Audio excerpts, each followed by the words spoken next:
Bienvenida a Radio Francia Internacional, María Fernanda Espinosa. Usted es presidenta de la Alianza de Ciudades, una entidad internacional auspiciada por la ONU sobre gobernanza de las ciudades. También es ex canciller y ex ministra de Defensa de Cultura de Ecuador. Ha sido presidenta de la Asamblea General de la ONU y este año es invitada en esta edición del Foro de París sobre la Paz, un foro cuyo lema es en esta edición Nuevas coaliciones para la paz, personas y el planeta. Nuevas coaliciones es una forma de admitir que las actuales están fallando. Yo lo que creo es que es una voluntad y una expresión de la necesidad de construir, de pensar que la paz se construye de manera conjunta, de que es parte de la acción colectiva, de que las sociedades tienen un rol importante, de que el sistema multilateral es fundamental y que el sistema multilateral está gobernado y liderado por los estados, pero que tenemos también una sociedad civil muy, muy vibrante, que tenemos una comunidad científica vibrante y que el éxito, ¿no?, de la construcción de paz va a estar en la acción colectiva, en la apropiación de las sociedades de que realmente la humanidad prefiere vivir en un mundo que sea pacífico. La paz no es una ausencia de guerra, nada más. La paz se construye con igualdad, con justicia, con dignidad, ¿no? Y por lo tanto es una tarea colectiva. Esto de las nuevas coaliciones yo creo que es un llamado a reconocer, por ejemplo, el rol del sector privado, ¿no?, a reconocer el rol de la sociedad civil organizada, a reconocer a la comunidad académica, a reconocer el mundo de la filantropía. Reconocer también el rol de países del sur global, de países como los países latinoamericanos también. Bueno, precisamente, Melissa, iba a eso, porque estamos viviendo un mundo crecientemente multipolar, ¿no?, donde esas divisiones convencionales de norte-sur, este-oeste, yo creo que cada vez son menos claras. Si vemos las economías emergentes, la configuración de grupos como el BRICS, grupos ad hoc como el G20, que el G7, que las configuraciones regionales, que la Unión Africana, que la CELAC en América Latina, que ASEAN en el Asia, que organizaciones como la Organización de Cooperación de Shanghái. Es decir, hay varias configuraciones que le dan vida a una nueva forma de multilateralismo. Pero, aquí viene el pero, hay una sola plataforma que es universal, donde todos los países están representados, tienen voz, tienen derecho a votar y participan de la construcción de esta comunidad internacional y también de las decisiones, ¿no?, sobre la gobernanza global, sobre la administración de los bienes públicos globales. Esa entidad se llama la Organización de las Naciones Unidas, que es irreemplazable. Y que cumplió este año 80 años, luego que presentándola usted fue presidenta de la Asamblea General de la ONU. El secretario general actual lanzó una iniciativa llamada ONU 80, que busca reorganizar, reajustar funciones y programas de esta institución que últimamente ha sido muy criticada también. Usted forma parte de los que abogan por ese cambio. ¿Ese cambio por dónde debe empezar? Bueno, la iniciativa ONU 80 es una iniciativa que surge por un profundo recorte presupuestario para la ONU. No es desconocido que hay una reducción presupuestaria para la organización de alrededor del 20%.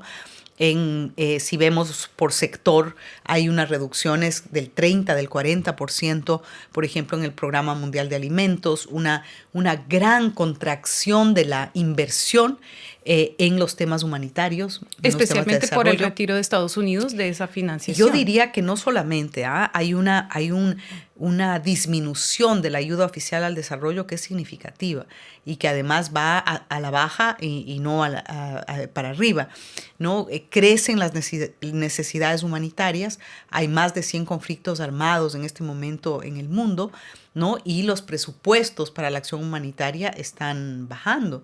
Entonces, y no solamente desde Estados Unidos, La Unión Europea ha tomado una dirección de repriorizar un poco la inversión, 100 mil millones de dólares para Ucrania, un incremento en el gasto militar y en la defensa estratégica, pues recuperando la capacidad de defensa de Europa. Entonces, eso obviamente que tiene que ir en detrimento de las inversiones en los temas de desarrollo, de la ayuda oficial al desarrollo.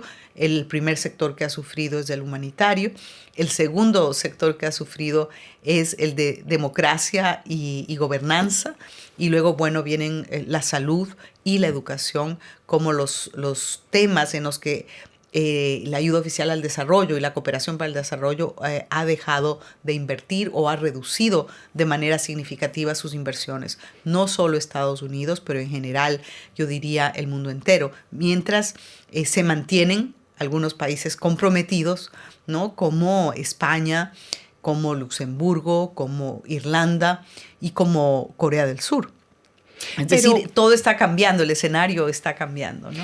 El aporte de Estados Unidos sí corresponde al menos a un cuarto, ¿no? de la financiación, pero lo que ahora se está planteando ante la crisis de liquidez de la ONU es reducir, como le decía usted, en un 20% también su funcionamiento, fusionar de pronto agencias, ese tipo de soluciones, ¿cómo las ve usted? Bueno, yo creo que hay decisiones de emergencia, ¿no?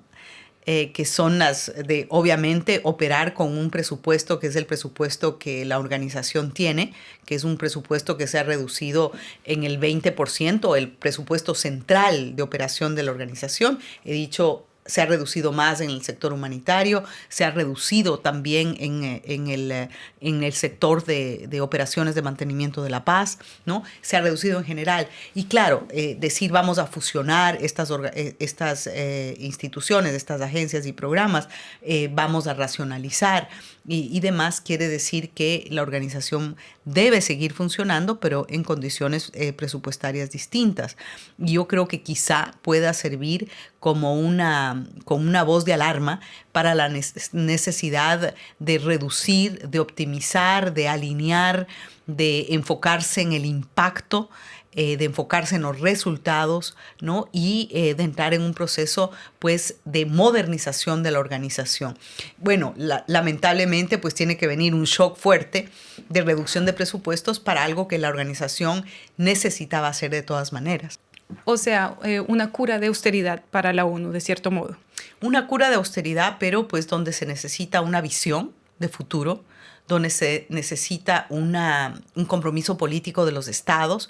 El trabajo de ONU 80 no puede ser un ejercicio burocrático, tiene que ser un ejercicio político de repriorización, de racionalización, de modernización, donde se vele por la transparencia, el impacto y la rendición de cuentas. Obviamente, digo, son condiciones adversas, hay una suerte de ajuste estructural en la ONU, pero a la vez tiene que verse esto como una oportunidad de modernización, una oportunidad de mayor eficacia en la gestión, una oportunidad de racionalizar la gestión de la ONU, una organización que ha producido 40,000 mandatos en 80 años. Más del 80% de estos mandatos no tienen mecanismos de revisión y rendición de cuentas. Y no se cierran. Y además no tienen tiempo determinado, entonces se mantienen para siempre. La ONU es una organización que produce más de 1,200 informes por año, que tiene más de 20,000 reuniones en el año. Y claro, yo creo que es momento de empezar a medir el impacto que tiene, sobre todo en las comunidades, en la gente, en los grupos que más necesitan. Y dónde está ese origen ¿no? de la organización. Su origen es básicamente una agenda de prevenir los conflictos, de prevenir crisis humanitarias, de prevenir el sufrimiento y la inseguridad de la gente. Y yo creo que ahí es un tema que hay que ponerle mucho más fuerza, más énfasis, la agenda preventiva, ¿no? Invertir en prevención es la mejor inversión. $1 que tú inviertes en prevenir un conflicto obviamente antes de que ocurra, es un ahorro de $1,000 en los mecanismos de respuesta. Esto es cierto para los temas climáticos, esto es cierto para los temas de crimen organizado, de violencia armada, en fin, así es que la ONU tiene que volver a sus orígenes, a sus principios fundamentales, pero obviamente ubicarse en el escenario del siglo XXI viendo los nuevos desafíos.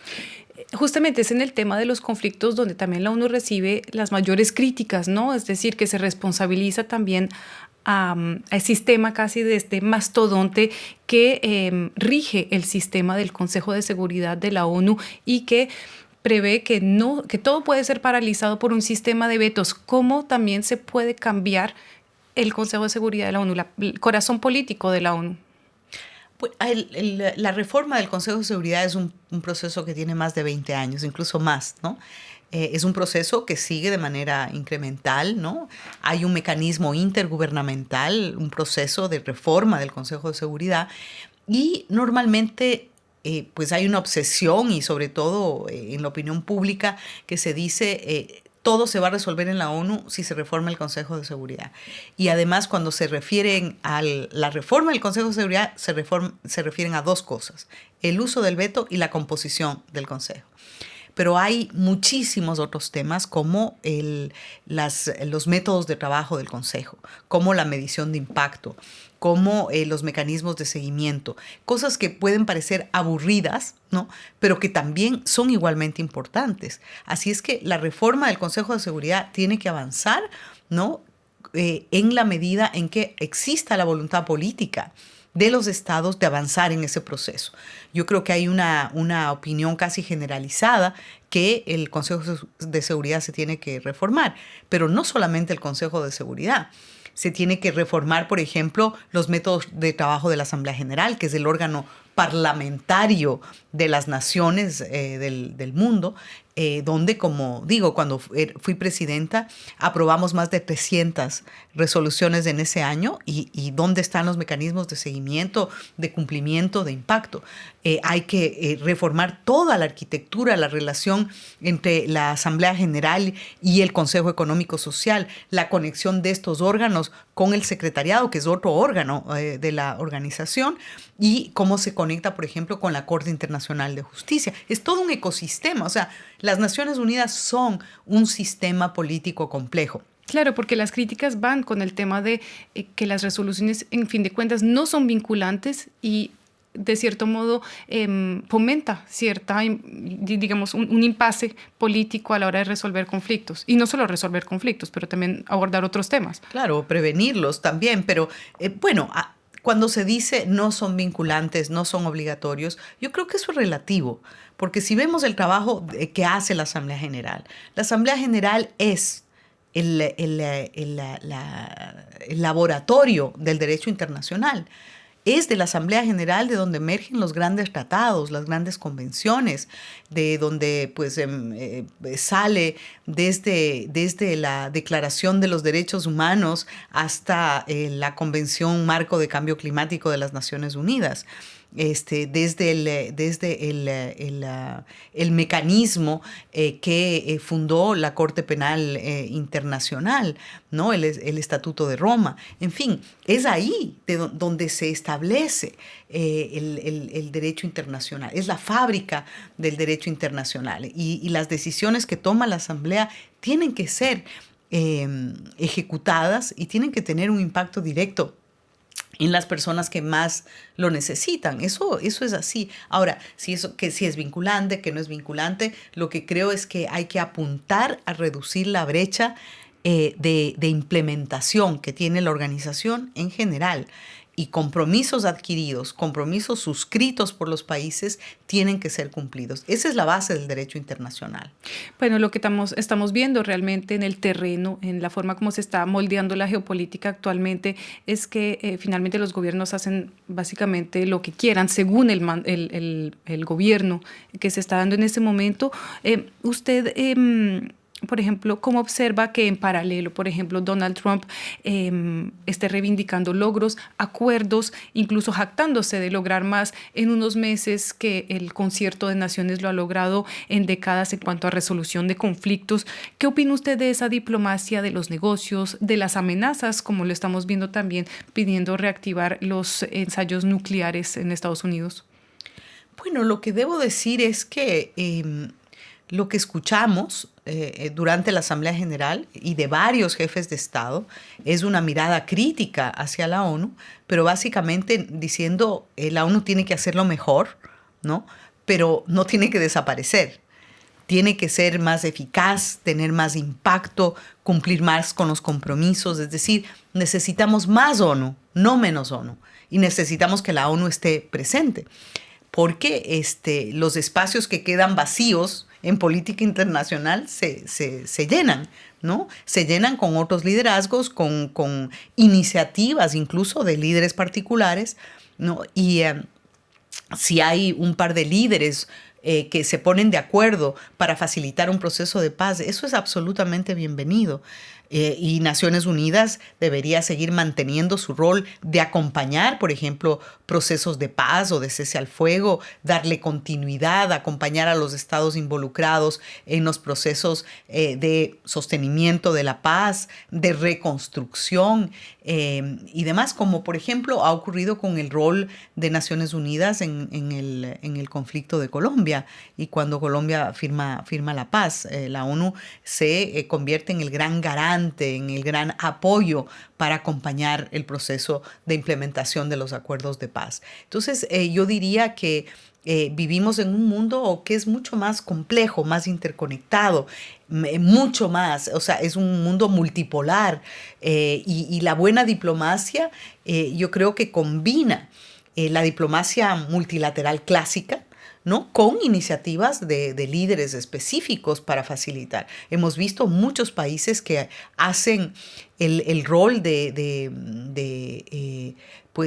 intermediación, de facilitación de procesos de diálogo y de paz. Vemos países como Qatar o como Egipto o como Turquía, que en determinados momentos pues operan para facilitar e intermediar un conflicto. Eso, por supuesto, no debe poner de lado a la ONU y decir ustedes ya no tienen nada que hacer aquí. Por el contrario, la ONU tiene que estar equipada para acompañar esos procesos, sobre todo cuando son implementados. Entonces, yo no diría que es un I/O, pero es todo lo que signifique lograr resolver conflictos, y la resolución de conflictos no es por las armas. La resolución de conflictos se hace con buena diplomacia y se hace a través del diálogo. Eso es lo que además establece la Carta de las Naciones Unidas.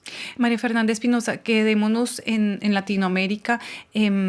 Episodios como los que se están viendo en el Caribe, las incursiones militares estadounidenses, ¿es algo que le preocupa? Es decir, es más, ¿considera usted que ataques a las presuntas narcolanchas en territorio, en aguas internacionales y posiblemente en aguas territoriales también, es algo que requiere la intervención de la comunidad internacional? Lo que diría es que uno de los problemas que realmente está obstruyendo la capacidad de desarrollo, de crecimiento, de bienestar en América Latina y el Caribe es el tema del crimen organizado.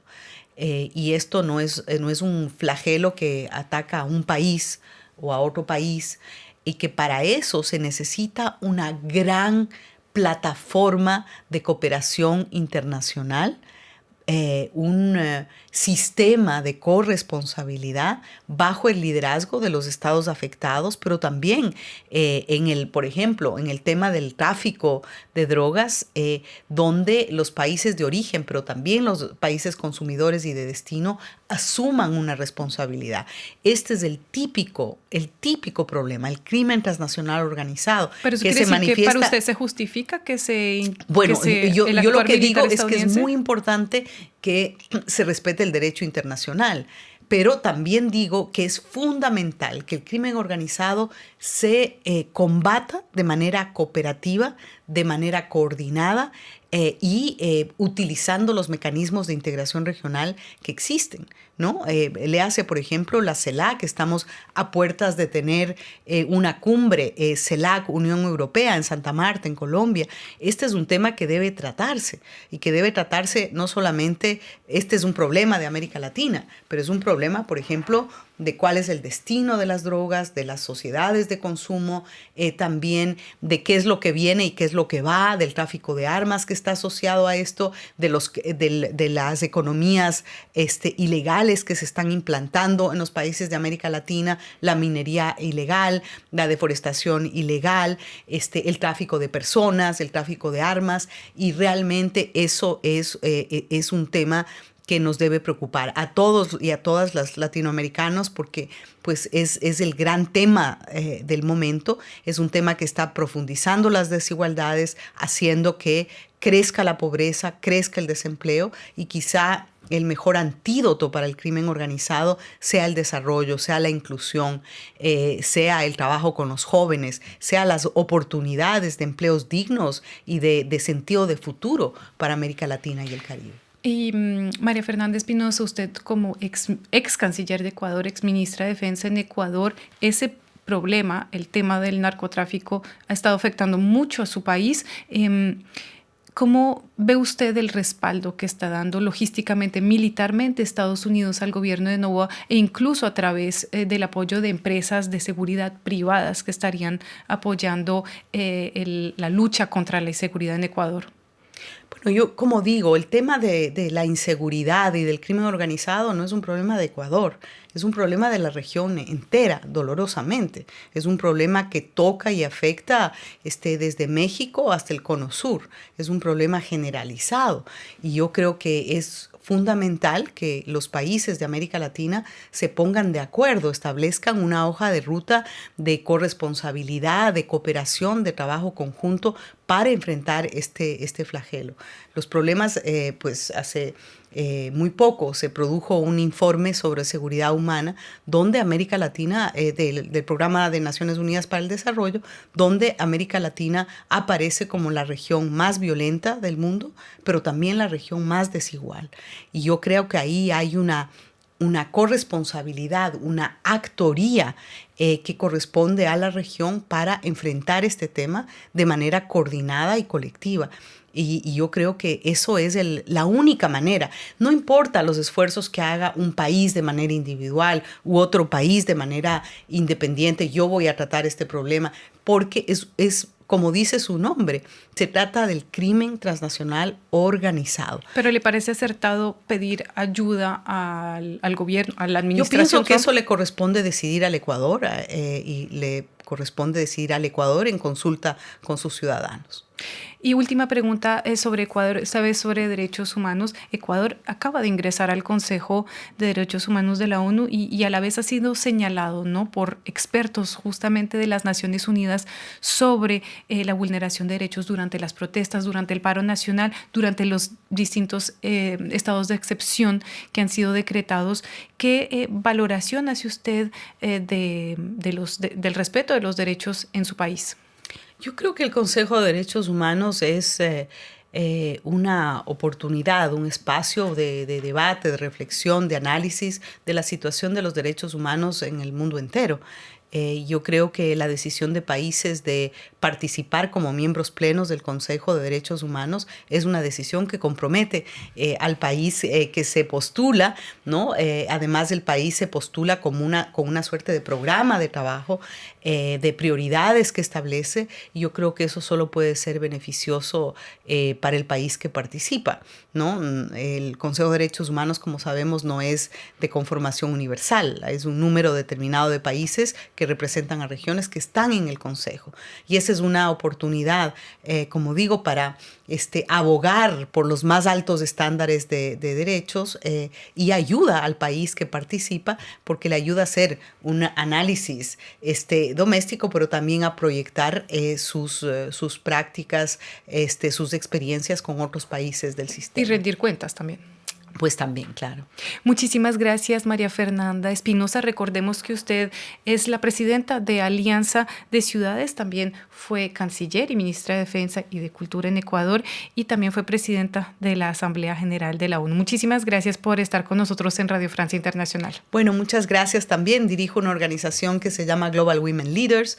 Vemos mucho el tema del liderazgo de las mujeres en el sistema internacional y creo que ese es otra de las aristas, ¿no? Que necesitamos más mujeres en el poder, más mujeres tomando decisiones a nivel internacional, pero en todos los espacios, ¿no? En los gobiernos, en los parlamentos, en el sistema internacional, en los municipios, más mujeres alcaldesas, pues también en esos ámbitos de trabajo creo que es por ahí donde vienen las grandes transformaciones y por supuesto lo que ocurre en las ciudades es el micromundo de cómo se ve pues el mundo tan complejo en el que vivimos, pero donde no tenemos derecho a bajar los brazos y a perder la esperanza. Muchísimas gracias por estar con nosotros. Gracias a ustedes.